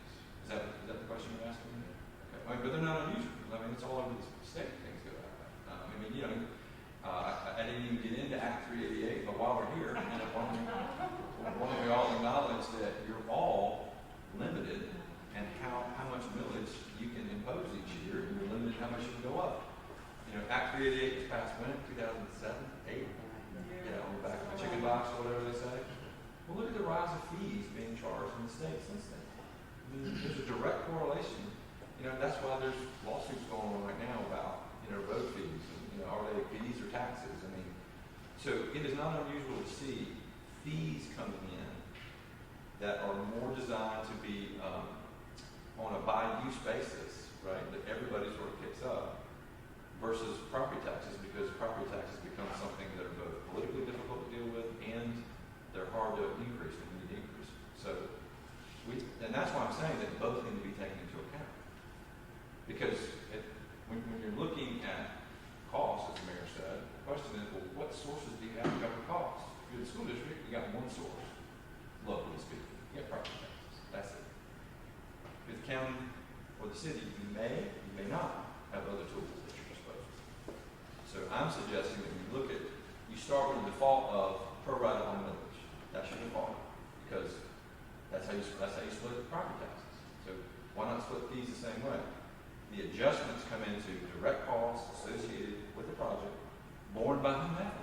Right? Again, I don't know who's bearing the cost. I don't know what they need. Every project's slightly different. As long as the information is on the table up front, you should be able to figure out a fee split that's agreeable. And there should be a way to dial the fee split up or down as between, in particular, the city and the county, depending upon who's bearing those costs. So my suggestion is that the community find a way to do that and be comfortable with it and put it on a pilot program and see if it works. I'm not suggesting you get into a lifelong arrangement. I'm suggesting to do something for 3 years, 5 years, and say, okay, is this working? Are we winning projects? Are we more nimble? Are we more competitive? Are we covering our costs?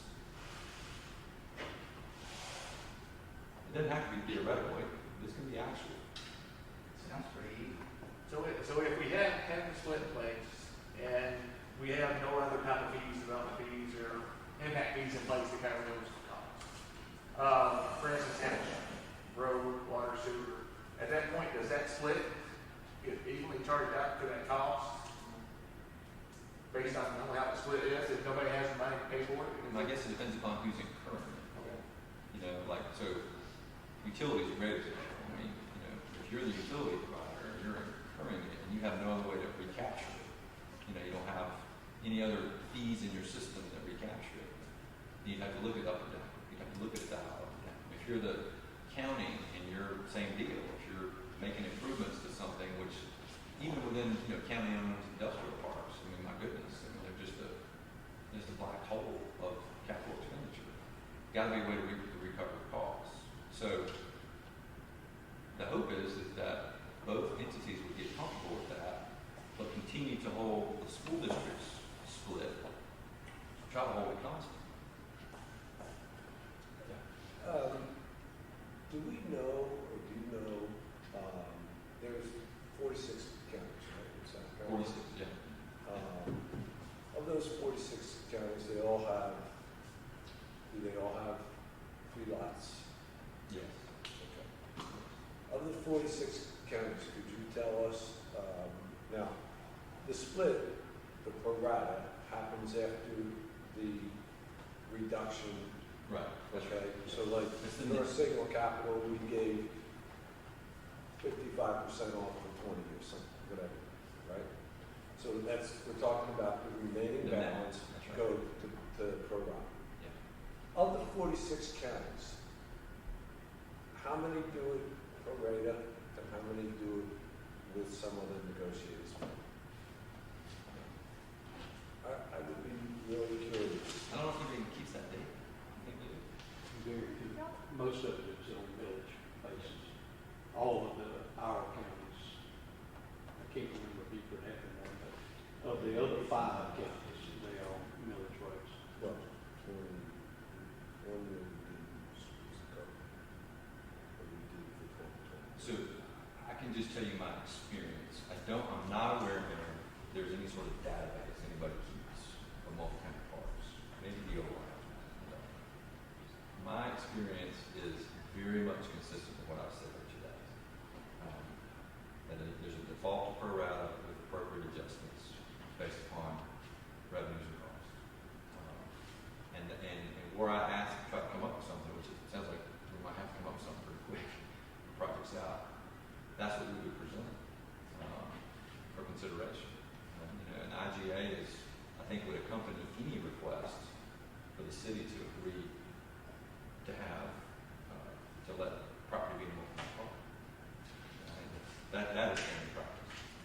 So I have a question to move this along. I mean, we've all tiptoed around, but we all know that we have had some really tough negotiations over the fee split here in Jasper County, the city. No question. And apparently we're not the only county or municipality that's having those tough conversations. How do you suggest, now, the first suggestion is whatever we come up with, it should be a multi-year agreement with the state, okay? How do you suggest that we, as a group, come up with an agreement that everyone can live with? Do we form a committee? Do we leave it up to the administrators? What in your experience in other counties has been an effective way to come up with an agreement between the municipality and the county? I'm going to give you a simple answer. Maybe it's too simple. Have a small group of decision makers at the table that are then going to take the decision of that group back to their respective councils, and let's get it done.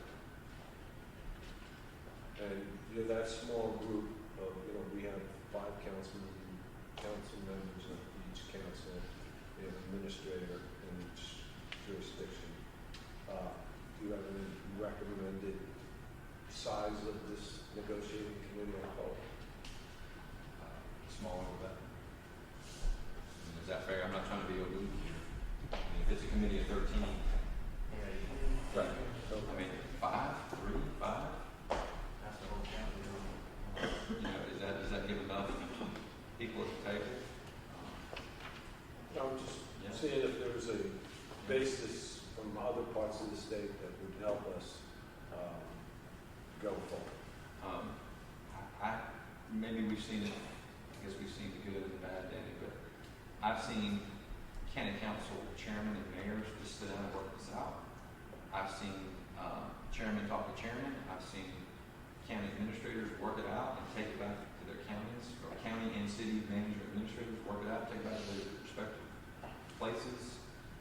I think the composition of the group needs to be sufficient so that when the county has to vote on it and the city has to vote on it, there are people in the room that are friends, that are part of those groups, that know enough about what's on the table and why it is what it is, to say to the rest, trust me, this is fair, this will work. And if we want to redo it in 3 years, we got an opportunity to redo it in 3 years. But for the next 3 years, we got a plan and we're going to try to work together. And we're going to see what that does for the likes of South and Dauphin and Mandolin and whatever may come next. And I think that's the step of faith, cooperative faith.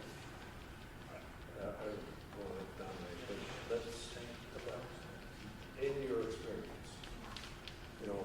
if we went to Miss Barber and put me in the room, now we come up from 2 different places, and you've seen me, I'm a different negotiating style than Miss Barber. And so there's going to be that, and we've had, it's just a fact, we've had that difference in style, and that's been part of the problem. Or it is a problem. So my question is this: does it make any sense that Miss Barber and I are on that committee, and Miss Barber says we need this, this, and this because of this, this, and this, and Dr. Anderson says I need this, this, and this, and I say this, this, and this, and we say it in front of a mediator, and the mediator comes back and says, based on what I heard from Ms. Barber, from Dr. Anderson, from Howard, that this I think is the fairest one. Does that make any sense? So you're saying you think you need to have an outside meeting? I'm just looking from your experience, if there were different ways of doing the thing, because the way we did it in the past has been different. Yeah, I got it. Andy, what were you going to say? I have a suggestion, and you may not like it, but everybody in this room needs to be involved in this, in my humble opinion. And I think the next step is we have an executive session. You have the same place with everybody sitting here, and we work it through. That way, everybody communicates. There's no miscommunication. There are no groups or untrust among anybody. We've got all the entities right here.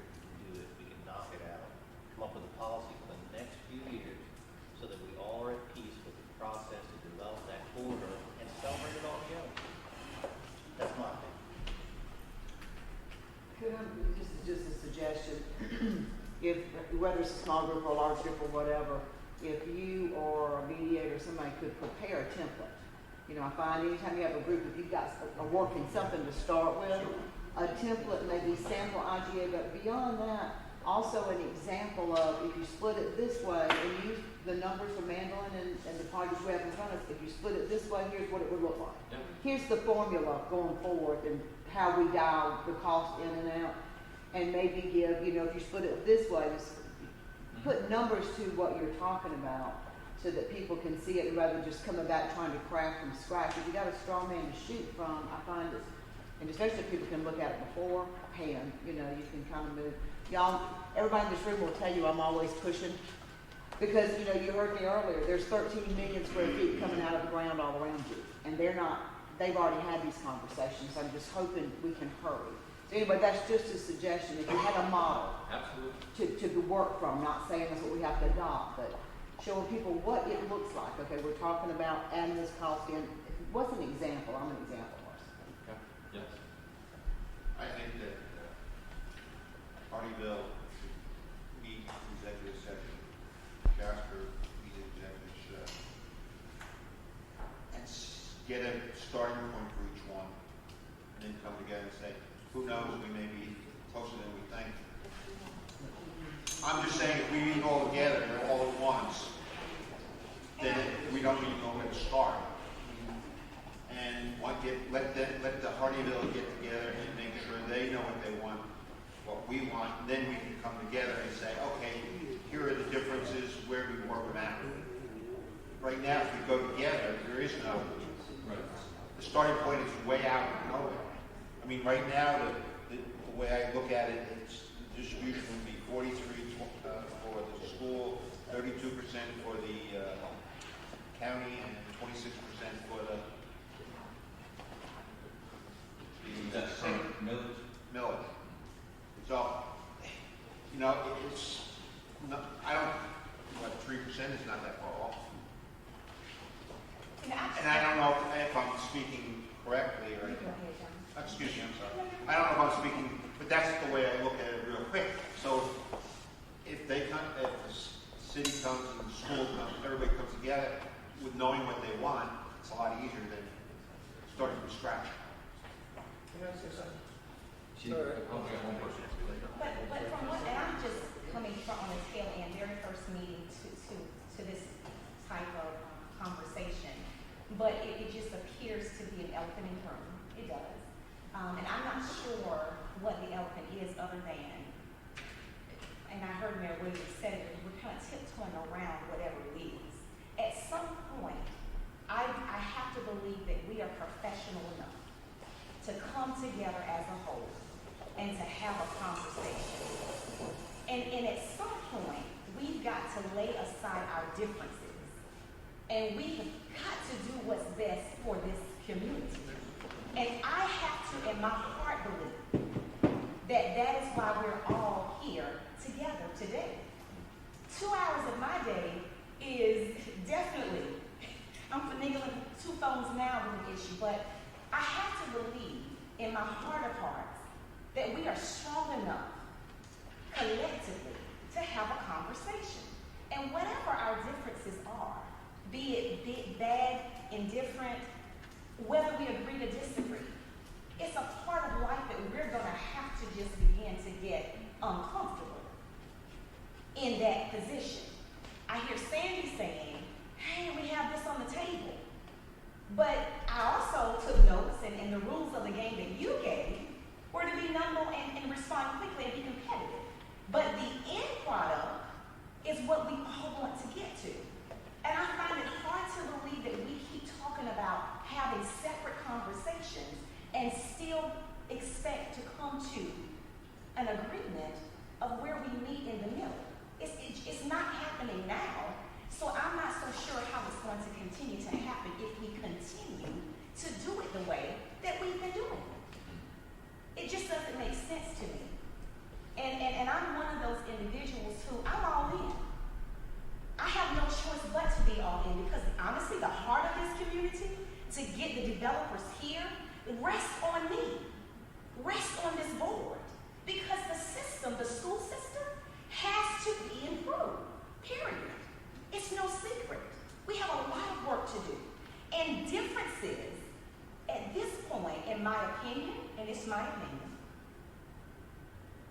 don't need any more division.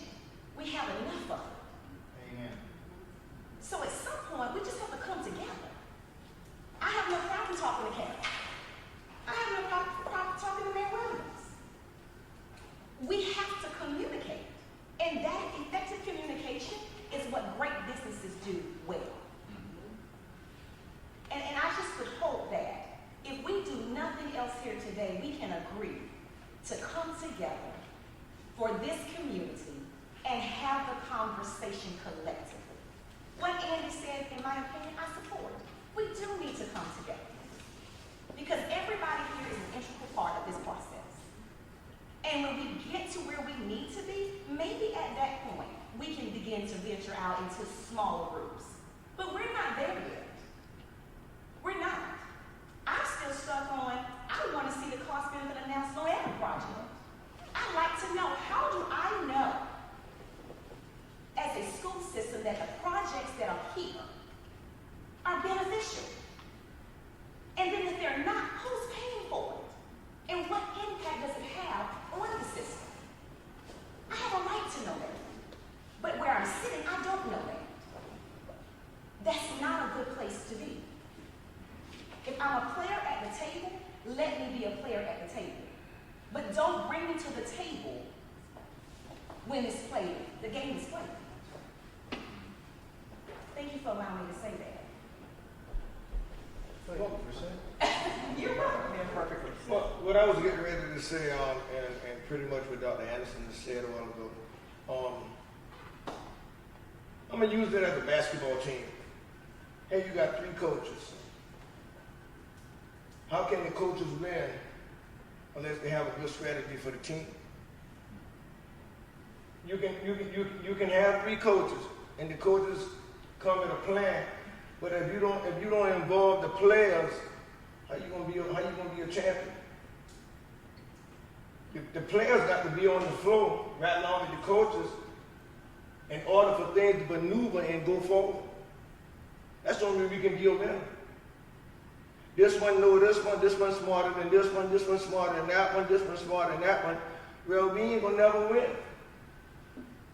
Except the 3 coaches come together and put their head together and bring the whole team in and say, okay, you're gonna play center, you're a guard, you're a forward. That's how we gonna win, being a team player. But like you said, if this division don't get rid of this division and come together, we're gonna get worse. We say we wanna go forward.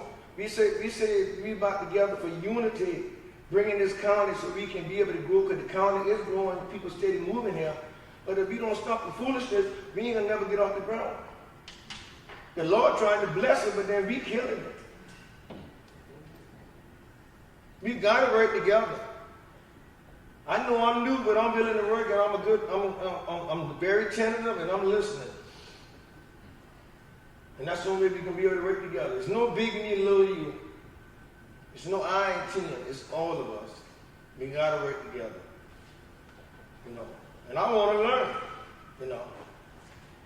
I'm for education, and I'm about these kids. They are the future of this county. We can put everything in place, but we gotta work together. It's not how much I know, it's what little I know, as long as I be consistent in going forward. That's how I grow. See? You know, my grandmama taught me a saying that, you can have all the best in the world, but if you don't use common sense, that best ain't gonna do you no good. You gotta have karma. Karma take us. I don't care how knowledge we are, but if we don't use common sense, we ain't gonna never get no further than we is. Till we go forward, we're gonna be going backwards. We gotta come together. It's not about color, it's not about race, it's about us working together as a team for the better of this county. That's all I want to say. Councilman, I think that everyone in this room, I think we are looking for the same thing. But like the mayor said, sometimes we go about it different. So we know that's the first order of business that we need to work on. Instead of all of us taking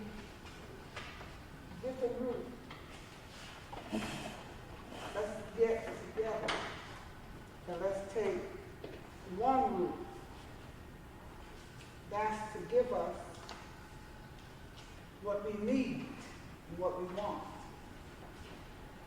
Because I don't think anybody want to see Jasper County do bad. I don't think anybody was definitely not the school system.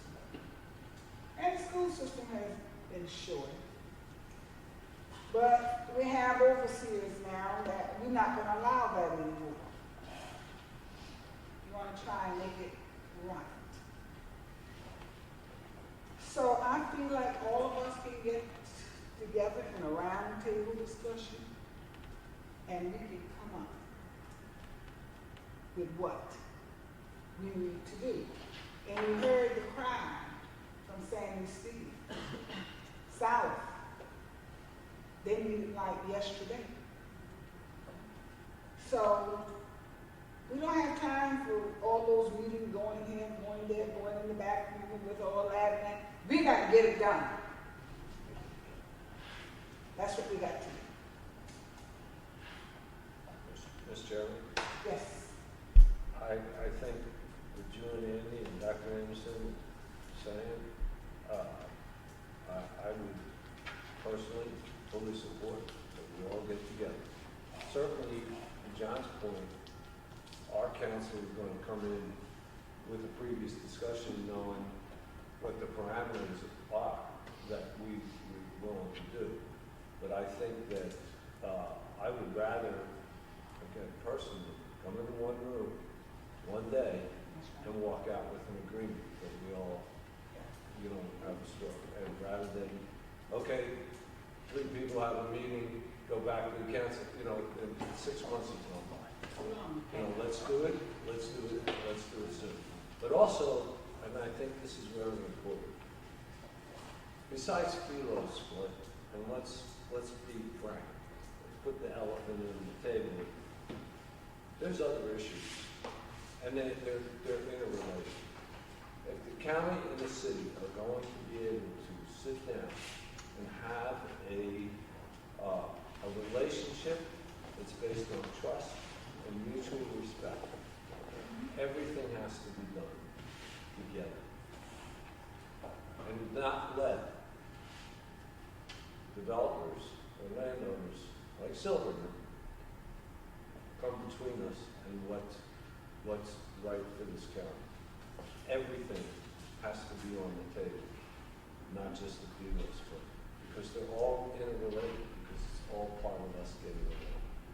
And so I would certainly recommend to my council, our council, that we do as you suggest.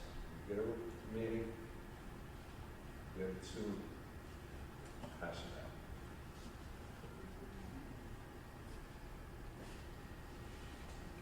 So we don't have about, 4 weeks deadline, so we need to do it quick. So, Let's look at the projects we got right now, and we got to make a decision on, and we are on a very short time. We are recommending a reduction of taxes to 40%, not 55% that you gave North Signal. We need 40% to recruit the companies that are going to locate in the buildings for this particular developer's website, Project South, whatever you call it. It's North Point, okay? North Point Company. He's going to build 6 to 8 million square feet of space to lease. And it's going to work just like North Signal. He'll bring somebody in, it's going to create jobs. They're going to work in a situation where they're going to pay taxes at a 40% reduction the way you've got. So we're recommending. And that's fair. That 40% is competitive with the other side of the road. That 40% is competitive with your surrounding counties. You have to do that to be able to attract these companies. So to me, that's a fair deal. Now, where it gets into an unfair position is how you split that 60% that's going to be coming to y'all. And I think y'all have negotiated this before. There's a split of that 60% y'all agreed to on North Point. I don't know what that is right offhand that y'all talked about before. In most of the counties that I've dealt with over the years, and the information history from other counties is that's basically a millage split, so everybody is taken care of. And remember, I got one county that says no to schools, but it's usually on the millage rate that you're basing it on. I know you've reduced taxes in Hardyville to offset some of that, and hopefully that will continue to, for everybody's benefit. But that 40% is very important that we get in place as quickly as possible. In a normal project, if we were bringing the OEM that we're trying to bring to show, if we brought that OEM, that basic split would be there, and y'all wouldn't say, well, you'd all agree, you agree to the multi-county park, because nobody wants to turn down 1,000 jobs and whatever amount of money they're paying in wages. That is a simple thing. And we were told we would have to pay development agreements to the city under that circumstance, which never we have done before. No one in this county, no one in the state pays development agreements on manufacturing projects that come to an area. Developers are a different thing, and I understand that. This particular developer, we worked a deal with North Point that they will allow us to recruit to locate on their land too. So if we bring in a manufacturer and they can't go on Sherwood that we own today, we can take it over to their side and have them sell land to that and put it in place just like a manufacturing agreement. Where I think y'all are at least my perception is that y'all are disagreeing is how much money is each entity going to get out of successful projects. And if y'all are talking about the split of revenue, that's easy. I don't see a big deal there. You go get whatever the millage rate is, and you go get something a little extra. I think that's what y'all talked about before, for the services you provide. In this case, other than fire protection and police, there ain't a whole lot of services you provide. You don't provide water and sewer. We got to go find other money to put water and sewer out there. We got to go find other money to put power out there. We got to go find other money to put natural gas out there. There's a lot more people paying for this development than the folks sitting in this room. So we need to play off of that. But if the question is, how much does everybody get and everybody's agreeing to a dollar figure, Mayor, I think you do have to sit down with county council and with the school system and figure out what that percentage is or what that dollar figure is. But it needs to be quick. I need you to decide on North Signal or North Point now. The other two will follow suit, but their timetable is not as crucial as this one is. This one's got to be finished by November 12th. Or we got a mess because the price goes up on the property. Eddie, Yes, that's a question.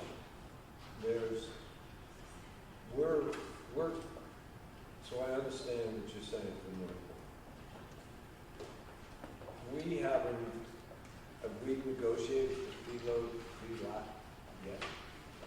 Because that's not, because what I'm saying is this, if they want a pre-lot, which we haven't been presented that way, and we say, okay, we'll give you 55% tax abatement.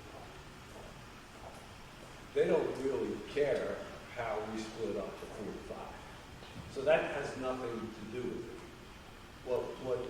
So the part of us and the county saying yes to the, I'll call it the tax abatement, that's one issue. The other issue is where we have to get together is how we split up the 45%. Well, let me interject here. The county can't say yes to anything unless they know it's going into a multi-county park. Right. So we have to agree. That's why it's all.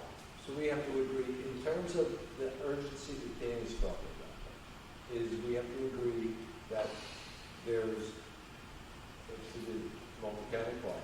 That's what we split the conversation. Right. And then at some point, leave a lot with what the tax abatement is. Right? Is that, If the county agrees to the 40%, the company doesn't care how y'all spend the money. right, We have in the past set it up where there was disagreement among the municipality who has to consent and approve. We set it in an equity fund and just set it up until they work out their final fee as to how they were going to split the money. In this case, right, we could do the same thing here. If you agree to 40% of the revenue split, 60% You can decide that 10 years from now. The company doesn't care, they're still gonna be paid. That was my question. That, to me, is a workable deal for this project.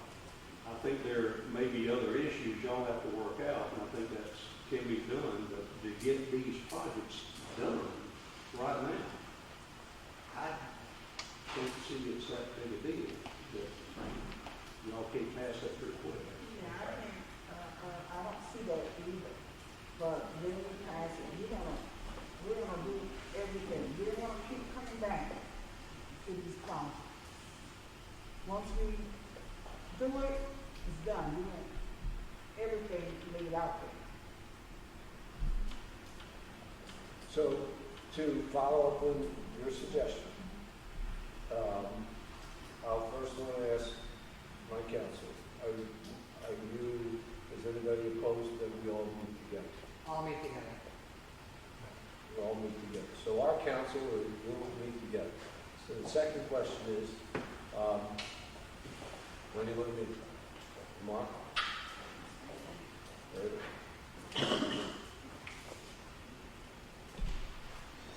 I think maybe Ray's schedule is the most important to sort of help facilitate that, isn't it? Yeah. He ran. Ray, when you want to meet? Tomorrow? Can we get you a room in a plaid shirt? We're all going to wear our plaid shirts. Wear our plaid shirt. That is.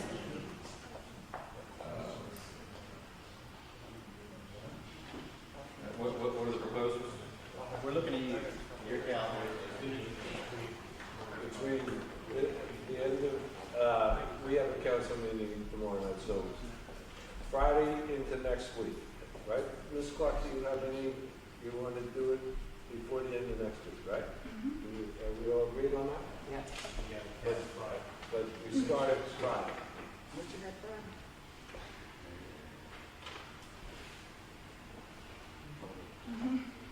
We have a bond closing at 11:30 on Friday, so that kind of knocks some of us out. Yeah, he said, didn't say Friday. How about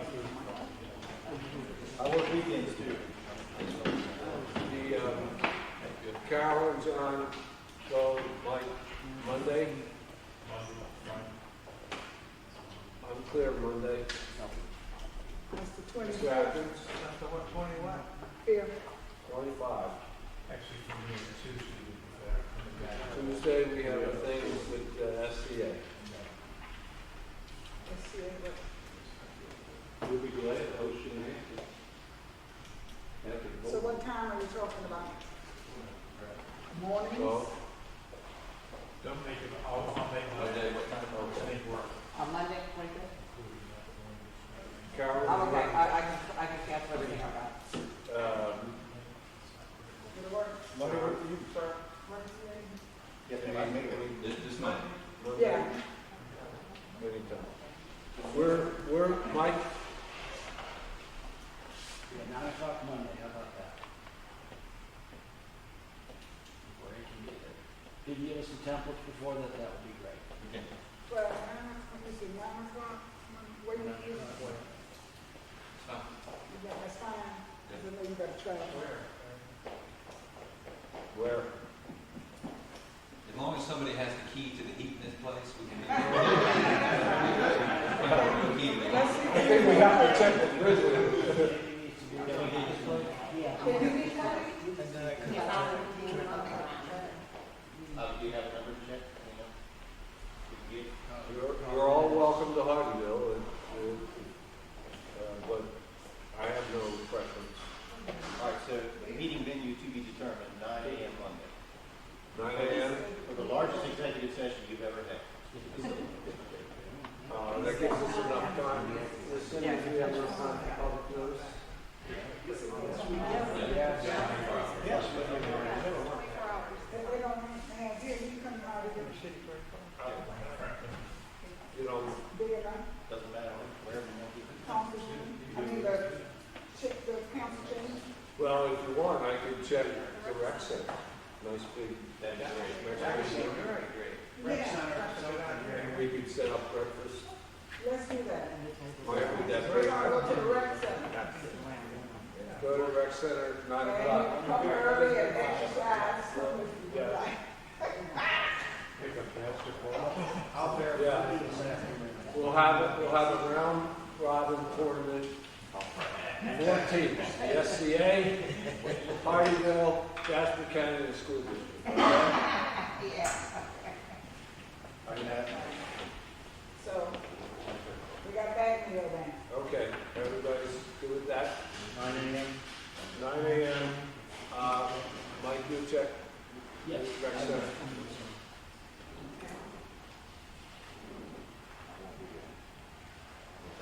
Ray, you book? Have you been to any rec center? I'm not. But Marty, Ma'am? you can fix that. Well, I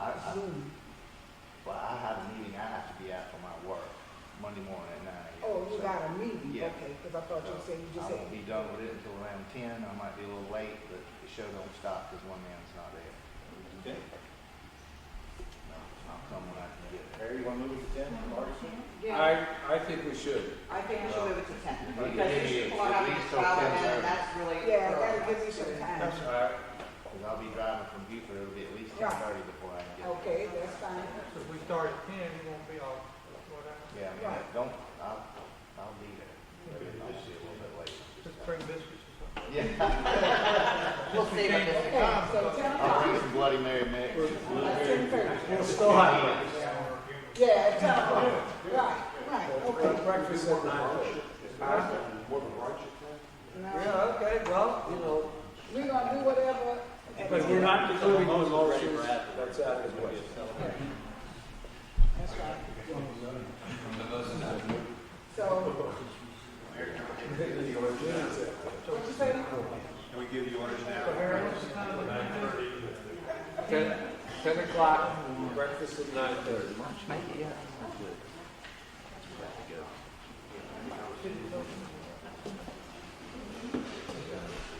Yeah, yeah. Okay, when you see Marty start piercing the floor, he's ready to eat. Okay, he said he's hungry. Let me bless it then. Please bless the food. Okay, if y'all will. Dear Lord, we thank you for this day and the opportunity to gather here, dear Lord. And we know you bless us today with the ability to work together, to do what's right for our county, dear Lord. And we just thank you for the friendships that we have here. We know, dear Lord, that in the positions we have, there's a lot of responsibility and the decisions we make will not always be easy, but in the end, we hope to always be able to do what's best, dear Lord. We just thank you for the opportunities in life, the blessings, and all the many things that you make possible, dear God. We pray, dear Lord, that what we do will be pleasing in your sight. We ask, dear Lord, that you bless this food and the hands that prepare it, and nourishment of our bodies, forgive us our sins. We ask all these things in the holy and precious name. Amen. Amen. Madam Chairman, can I ask one question about this project? Yes. We can get this project done on the timetable that Hardyville has to get it passed. We'll have to have a special meeting called to get it passed by November 12th to give you time to put it out in public view. Are we okay to tell the company that's our intention on those dates to get that done? Y'all the company? We have first reading tomorrow night, They have first meeting tomorrow night. right? And if I got to We get have first some reading tomorrow meetings night, in between, and some Zoom second reading